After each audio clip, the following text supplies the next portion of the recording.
we need to take a look into the future. There are 4 things to consider in terms of attitude. One is how you feel about the past. Best advice I can give you on that is treat the past as a school. Let it teach you the mistakes you've made, the things that went wrong, the things that didn't work. Don't use the past as a burden to carry, and don't use the past as a club to beat yourself to death. Past losses, past failures, past mistakes. But let the past be a school. Tough school maybe. We've all been through some tough stuff. So if you feel good about the past, draw from it for experience and let it teach you. Then next is how you feel about the future. We've got to have the future well designed. The future is called the promise. And here's what we teach in our leadership series. The promise of the future can be an awesome force for your own future. The promise of the future, designing the future. There's 2 ways to face the future. One is with apprehension, and the other is with anticipation. I promise you, in my travels around the world, most people face the future with apprehension. And here's why. They don't have it well designed. They've sort of left that up to someone else to fix. But here's the best way to face the future, with anticipation. And you can face the future with anticipation if the future is clear, if the future is well designed. And I would like to have you consider some thoughts with me that help me to really change my future by giving it some thought and some consideration. And here it is. In setting goals, it's very simple. Number 1, decide what you want. You just take a little time. You sit down and say, what do I want? What kind of skills do I want? What kind of income do I want for the future? What would I like? Where would I like to go? Places I'd like to visit. Habits I'd like to acquire. Skills I'd like to have. You just take a little time to think about what you want. Economics, friendships, people you'd like to meet, places you'd like to go. You just take some time. And then I suggest, when you've thought about what you want for the future, make a list. Just jot it all down. It's really a very simple process. And then here's number 3. Keep all the old lists. I'm telling you, this served me so well, keeping my old list of goals. I look back now 10, 20 years ago at goals I set, lists I made, and I smile now because here's what I thought was so important, 20 years ago. Now some of those things aren't even on my list. I've got a new list. I've grown, I've changed, I've matured. But I give you that advice. Decide what you want. Number 2, write it down. Number 3, keep the old lists. And then here's number 4. When you get something that's on one of these lists, check it off. Part of the fun of having a list is checking it off. And then if you can add some drama to checking it off, see, that's what really helps. I set a goal to go to Spain many, many years ago. And when I finally made my first trip to Spain, I had that journal with me that had that list in it. And while I had my journal on my lap, waiting for the wheels to touch down in Madrid, I waited until the wheels touched the runway, and I checked it off. Just adding a little drama. So, part of the fun of having a list is checking it off. Now, here's what's important about the lists and designing your future. If the future gets clear, the price gets easier. Because you got to remember, for every promise, there's a price to pay. Everybody's got to pay the price. Everybody's got to do the deal. Everybody's got to do the disciplines. Everybody has to pay. But here's what I've discovered. If the promise is clear and powerful, the price is easy to pay. The price is some classes. The price is a few books. The price is a few disciplines. The price is finding something that'll make your life better, make you grow, make you change, make you develop.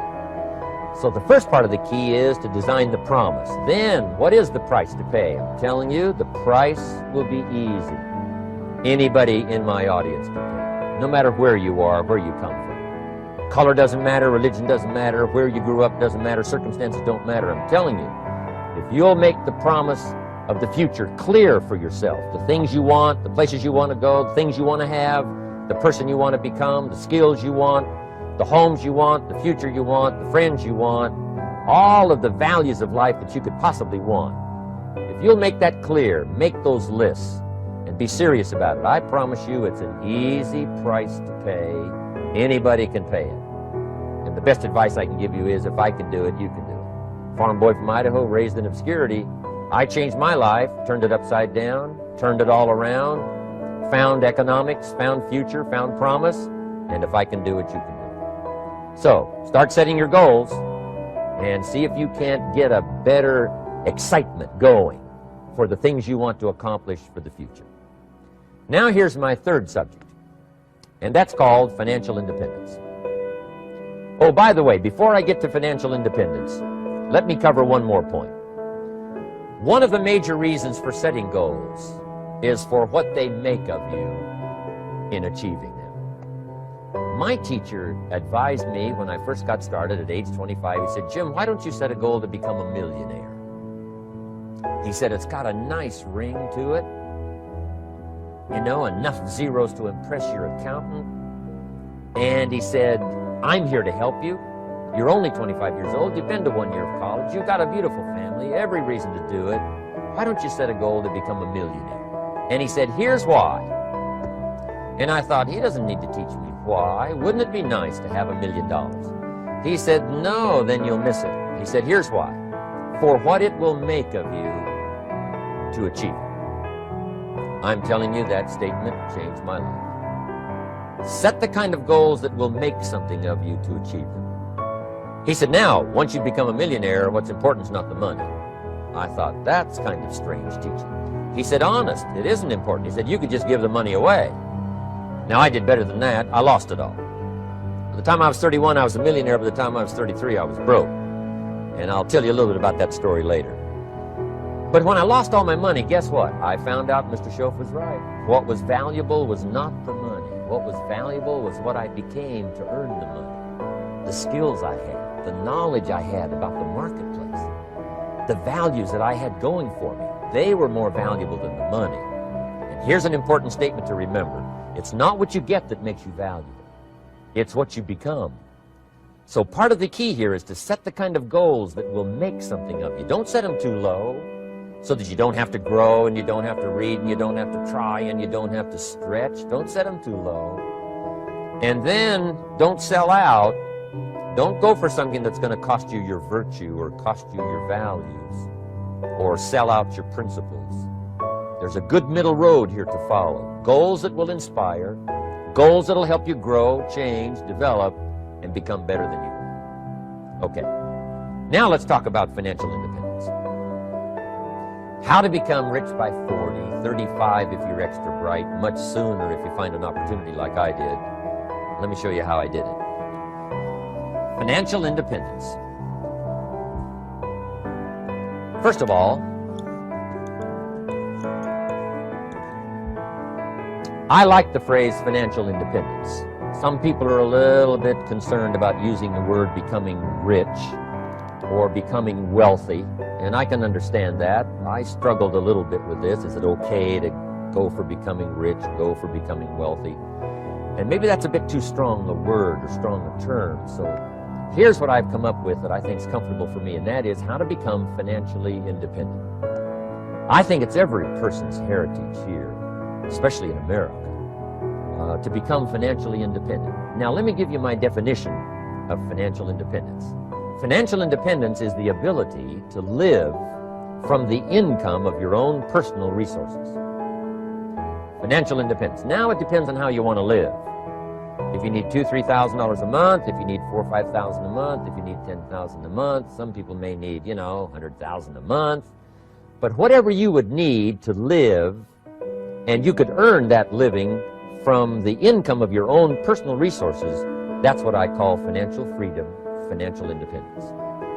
And let me show you how to acquire it. If you start at age 15, between ages 15 and 35 is 20 years.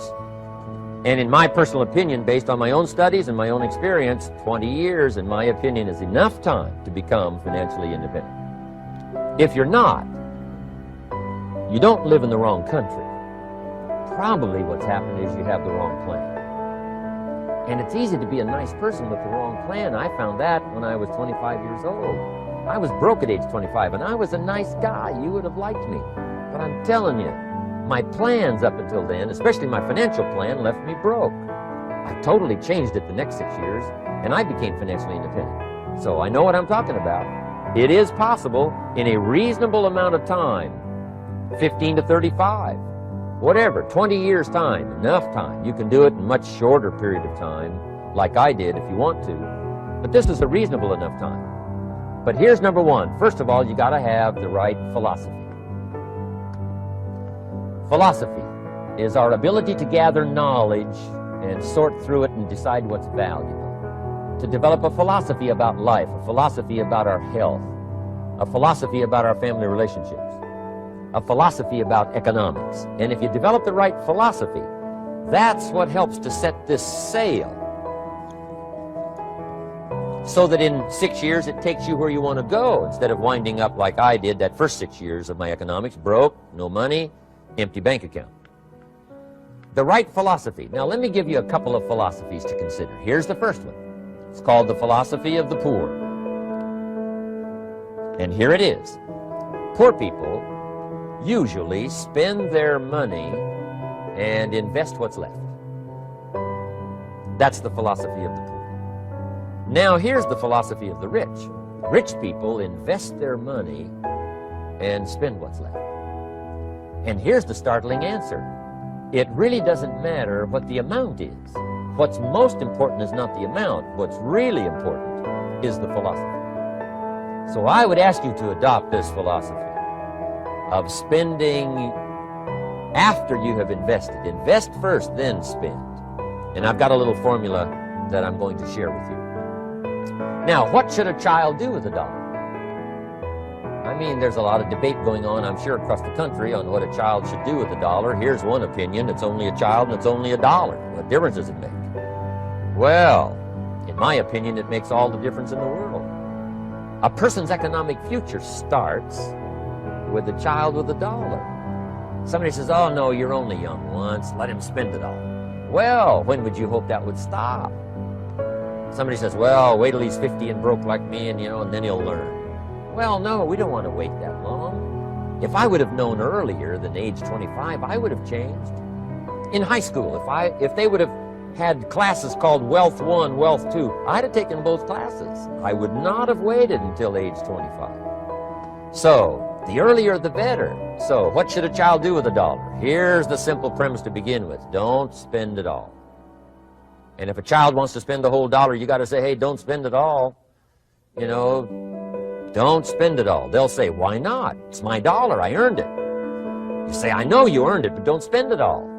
They'll still say, why not? Say, let me show you why not. So you put them in your car, take them to the other side of town, and show them where people live that spend the whole dollar. Just drive them around. Kids learn best by visual. Just drive around and say, would you like to live here? Kid says, no. Would you like to live like these people live? Kid says, no, no. Then you can't spend the whole dollar. So, kids will get the message. So, take them to the other side of town, show them around, unless you already live there, and then just show them around. Anyway, don't spend the whole dollar. Now, let me give you my best view of what to do with the dollar. And I promise you, if you started at age 15, now if you're over 15, right, you've still got plenty of time. You've still got 20 years. If you're 30, you've still got 20 years. I mean, you've still got plenty of time to start what I'm about to share with you. What to do with a dollar. Here's my first bit of advice. Never spend more than 70 cents. Never spend more than 70 cents. Now, you got to pick some number, and the number you pick is going to be determined by your philosophy. It's going to be determined by what you've been taught or your experience teaching yourself. When I first met my teacher, Mr. Shoaff, I was at about 110% of each dollar. I'm down at Budget Finance, hawking my furniture and my car one more time. And then I learned a whole better formula for financial independence. Number one, don't spend more than 70 cents. Now, kids say to me, well, okay, what do I do with the other 30 cents? And here's what I teach them. 10 cents for charity. Charity or church, or helping people that can't help themselves. 10 cents to support worthy projects. Projects that you feel good about. 10 cents out of every dollar. It's called being generous with part of what you've taken out of society. Now, in my opinion, nothing teaches us character better than generosity. No class, no teacher, no book teaches character better than generosity. And the best time to start is when the amounts are small. And I know if kids learn these lessons well, they'll give a dime out of a dollar, help people that can't help themselves, support worthy projects. Or if you belong to a church, they teach tithe, piece of. It's very important. Now, because when the amounts get larger, sometimes it's a little more difficult. You know, giving 100,000 out of $1 million, someone says, oh, if I had $1 million, I'd give 100,000. I'm not sure. That's a lot of money. So the time to start is when the amounts are small. 10 cents out of a dollar. Okay, next 10 cents I call active capital. Active capital means do something to make a profit. Active capital. Set aside a portion of your income. Wages are okay, but I'm telling you, wages will make you a living. Profits will make you a fortune. So set aside part of your income as capital, called active capital. Any kind of project you can possibly think of, you can possibly come up with. I'm going to write a new book, I think, for kids. I think the title is going to be, Of Course, Kids Should Pay Taxes. It's kind of an interesting title. In California, kids do pay taxes. When a child walks into 7-Eleven, buys something that costs $1, the proprietor says, give me 7 more pennies. And the child says, hey, what's these 7 pennies for? And the proprietor says, that's the taxes. Kid says, well, hey, I'm only 8 years old. Proprietor says, congratulations, you're my youngest taxpayer. Give me the money. So in California, where I live, kids do pay taxes. Big question is, should they? And my book will answer that question. Of course, kids should pay taxes. Nothing is for free. If you want to ride your bicycle on the sidewalk instead of in the mud, you got to pay the 7 pennies. Nothing is free, so we all have to pay. So, 10 cents out of your living, out of the money you earn, set aside for capital. Capital to try your best to show a profit. And in my book, it's going to be all kinds of ways kids can make money, right? 2 bicycles, one to ride and one to rent. And you know, it doesn't take long to figure out some enterprise that'll start making a profit. Then you must jot this down if you're taking notes. Profits are better than wages. 1, you can't usually start wages until you're about 16, 15, 16. But you can make a profit long before you're eligible to start earning wages. And then there's no limit to profits. And they can double and triple and quadruple. You know, there's no limit. It's incredible how fast profits can grow. So profits are better than wages. Wages make you a living, profits make you a fortune. Now, the third 10 cents is vitally important. I call it passive capital. Capital you let somebody else use. A financial institution, stocks and bonds, mutual funds, whatever. Let someone else use it, you furnish the money, they use it to make a profit, but they pay you for the use of it, called interest. And here's one of the things that'll make you financially independent fairly quickly, and that's called compound interest. And this is how you get it. Letting someone else use a portion of your money, your substance. They show the profit, they pay you interest. And this passive capital, I'm telling you, over a sustained period of time, if you'll develop this little 10, 10, 10, and 70, especially starting at age 15, I'm telling you, by the time you're 35, you will be financially independent. You'll have the ability to live from the income of your own resources. And then one more point on passive capital. There's a Bible philosophy. I'm an amateur on the Bible. But there's a Bible philosophy that teaches the borrower is servant to the lender. And if you want to be in a powerful position as you grow older, finally when you become mature, maybe have your own business, things have worked out for you for the future, the position you always want to be in is the power position. And that's called the lender. The lender is the power position. So if kids learn early enough, and then you ask them what they'd like to be when they grow up, I'm telling you, once they understand, they'll say, well, one of the things I want to be is one of those lenders. That's the power position, not the spender. No, you'll be pitied the rest of your life if you just become a spender, got to become a lender. And I think this is the one formulas to follow. 10 cents out of every dollar. Let someone else use it. Be the lender, power position. Then try to show a profit. Can't we teach our children how to take $1, search the neighborhood, find a broken wagon, pay $1 for it, bring it home, clean it up, sand it until it's clean, paint it red till it shines, straighten out the wheels till they're true, take it back to the neighborhood, sell it for $5? Anybody can do that. Now, does the child deserve $4 profit? And the answer is yes. Society now has a mended wagon. That's what America's all about.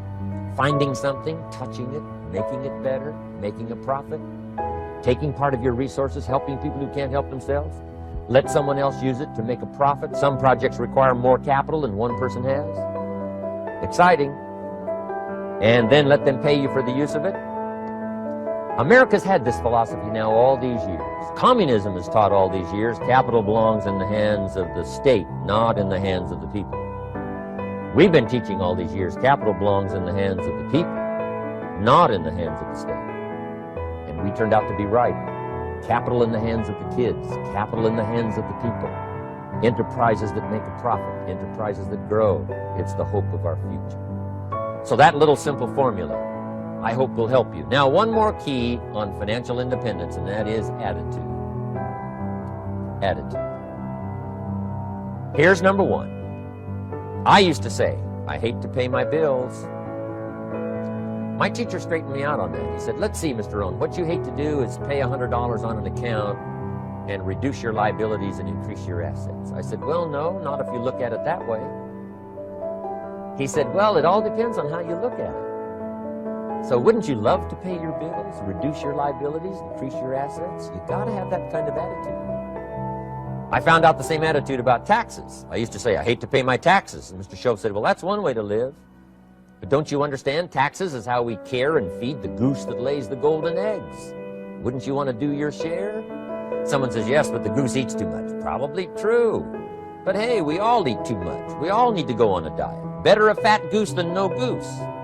So I finally became a happy taxpayer. Now, I think taxes are too high, so I'm working to get taxes lowered for our economic future. But then whatever they turn out to be, I gladly pay, do my part, because that's what makes the whole system run, each of us doing our part. Now, I want these three subjects to be valuable for you. I want them to have meaning for you. I want you someday to be financially independent. I want you to have the personal development so that you feel good about yourself. If I had a chance to meet you someday, I'd like to have you show me the list of goals that you got started and say, Mr. Rohn, here's some I've already checked off. Here's the books I'm reading. Here's what's happened. I'm developing the skills. I'm better this year than I was last year. I've got more self-confidence. My skills are developing. That's what I want for you, and that's why I took the time to come and share in this video message with you. I do seminars all around the world, but this is one way that I can reach out and touch you in case you can't come to my seminars, wherever I am. Maybe this video will reach you somewhere, and it'll have an impact on your life. And what I'd like to do is later hear about it, a letter, phone call, or to have a chance to meet you in person. And now I'd like to leave you with these 4 questions, called questions to ponder. These questions were valuable for me, and I want to make them valuable for you. Here's the first one, why? We all ask why we should work this hard, why take that many classes, why go to school that many years, why take the notes, why read the books, why work that hard, why put yourself through the push-ups and the disciplines, why? Good question, why? Best answer to why, I think, is the second question. Why not? Why not see how many books you can read, how many classes you can take, how many skills you can develop? Why not see how valuable you can become to the marketplace and to your friends and to your family? Why not see what you can make of yourself? Why not see how far you can go, how much you can see, how much you can earn, how much you can share? Why not? That's the heritage all of us have, in America especially, is to see what we can make out of our lives now that we've been given this extraordinary opportunity. Now, my third question I'd love to ask you in person. But since I can't do it in person, I want to ask it of all of you. But I want you to take it personally. And my third question is, why not you? Why not you? With good self-esteem. Why not you starting to change and setting goals? Why not you starting to make progress toward financial independence? If I can do it, you can do it. I wished I had a lot more testimonials here today besides mine. A whole steady stream that would come by and tell you their story. Someone who started with nothing, finally run a big enterprise. A mother who was on welfare, now she owns her own business. In addition to my story, I wish I had a lot more. And if all of them told their story, guess how they would probably wind up their story? They'd probably say, just like me, why not you? If we can read, you can read. If we can change, you can change. If we can figure it out, you can figure it out. If we can turn it around, you can turn it around. There isn't anything you can't accomplish. That's what those testimonials would say. And so I want to say it to you personally. Why not you? You've got the brains, you've got the stamina, you've got the vitality, you've got the interest, you've got your life ahead of you, you've got the future.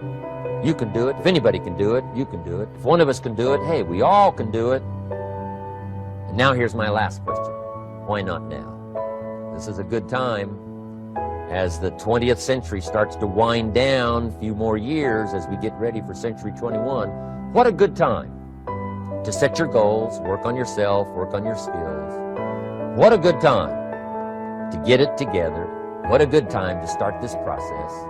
Personal development, growing, changing, developing, having a good plan for your money and for your life and for your future. Why not now? And I hope I have a chance to see you one of these days and share with you the experience, the reaction, response you might have had from my message today. And until I get a chance to see you on this side of the world or the other side of the world, in some school or some seminar, or maybe I'll come and speak for a company that you work for someday. I hope I get a chance to meet you. Till then, I wish you the best. I want all that I've gotten to be yours and much, much more. God bless. Goodbye.